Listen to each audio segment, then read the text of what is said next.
how does inflation affect the stock market? Before we go into that, let us quickly understand what inflation is. Inflation is the rise in the price of goods and services we use, reducing the consumer's purchasing power or what a consumer can buy with each currency unit. I think you now understand what inflation is, or at least you know what inflation is. Now let's dive deep into how inflation affects the stock market and how can we position ourselves as investors during high inflation periods. In general, a rise in inflation hurts the stock market. Let me try to explain it in simple, non-financial terms why it happens. Various factors contribute to this phenomenon and together they bring down the stock market. First factor how inflation affects the stock market is the rise in raw material price. Let us understand with an example. Let's assume a shirt manufacturing company needs cotton as raw material. With the rise in inflation, the price of raw materials, that is cotton in this case, increases. This shrinks the profits of the company, which then reflects in the stock price. One may also argue that a company can increase the price of its products, that is shirts in this example. However, it takes a few to several quarters for a company to transfer this increased cost to the end customer. Which leads us to the second factor, that is the transfer of increased raw material cost to the end customer takes several quarters. You must be wondering why a company takes so much time to transfer the increased cost to the end customer. Well, the company is manufacturing its products on a daily basis and needs raw material to produce that. On the other hand, raw material or commodity prices fluctuates throughout the year and the company cannot reduce or raise the price of its products every other day. There may also be prior commitments or a price has already been negotiated with the product distributors. This makes it difficult for the company to transfer the sudden increase in raw material price to its distributors. Similarly, there are many other scenarios making it difficult for the company to transfer the increase in raw material costs to the end customer on a short notice, which at the end shrinks a company's profit margins and hence reflects negatively in the stock price. Third factor is the relationship between interest rates and inflation. Most of you must be knowing that interest rates are one of the many tools that government uses to control inflation. But do you know like button is also one of the many tools YouTube uses to promote a video? Well, now you know, so click on that button. Okay, coming back to our great government. If the government wants to reduce inflation, it will increase the interest rates and vice versa.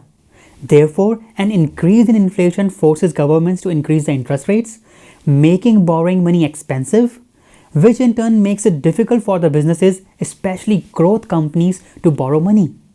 This affects the expansion plans of the companies and makes it difficult to fund their operational costs. In short, high inflation increases borrowing costs, increases input costs, that is material and labor, thus reducing the profit margins of a company and hence bringing down its stock price. Fourth factor how inflation affects the stock market is increase in product prices leading to reduced customers. Sooner or later, the effects of inflation will be visible to the end consumers consuming the finished goods. Companies will slowly increase the price of their products or services to counter the increase in raw material and labor costs. This increase in products price can lead to fewer buyers willing to spend the increased amount. It will further lead to loss of revenue and hence profits for the company, which will reflect badly in its stock price. Fifth factor is the relationship between inflation and liquidity in the market. We discussed how governments use interest rates to control inflation. Another tool government uses to control inflation is to reduce the money out in circulation. For example, during times of pandemic, the government increased the liquidity in the market by printing loads of money to avoid market collapse.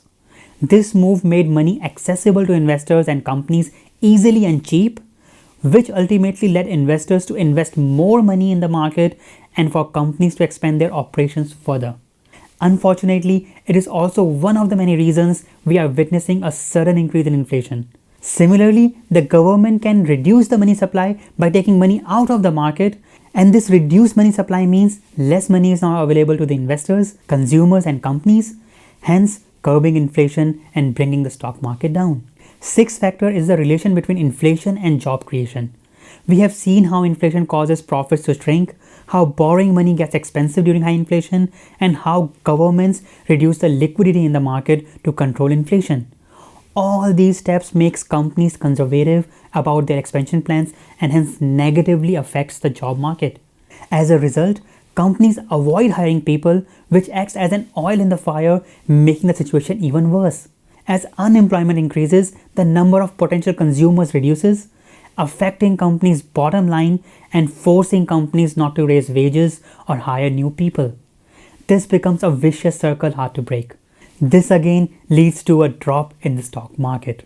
All these factors contribute to the drop in the stock market. However, stock market behaves differently based on how quickly we see a rise in inflation and during what time. There is a difference between gradual inflation and sudden inflation. Gradual inflation between 2 to 3% is considered healthy based on historical data.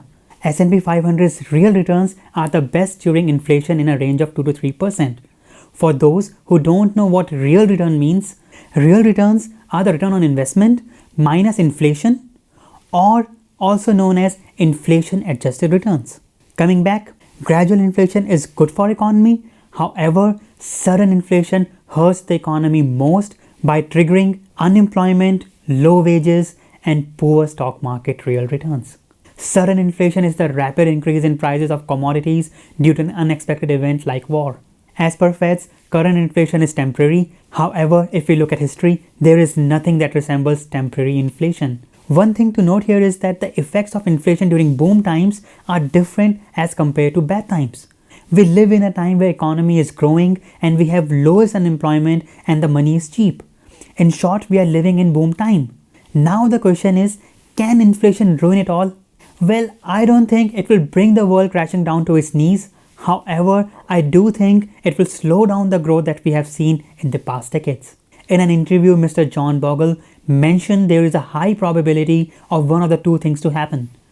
Either we will see a market crash of 30 to 50%, or we will observe low market returns for at least a decade. Whatever happens, inflation will be one of the many contributors to such an event. Now the question comes how we can position ourselves as investors during high inflation periods. First thing to do is to move your mouse over the little thumbs up button and click on it. Then watch my video on which stocks perform better during high inflation period here. Okay, to give you a summary, as a long-term investor, one should not give much thought to inflation or rise in interest rates, but focus on buying good businesses and holding them as long as you can. However, for people who still want to be specific about their stock picks, here is what high inflation has to offer. First, there will be bargains or investing opportunities in dividend yielding stocks.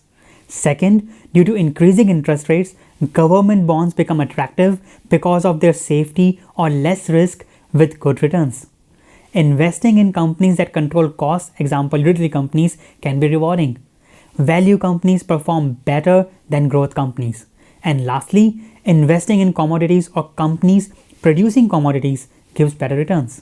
I have explained why these investments perform better than others in this video, so check it out.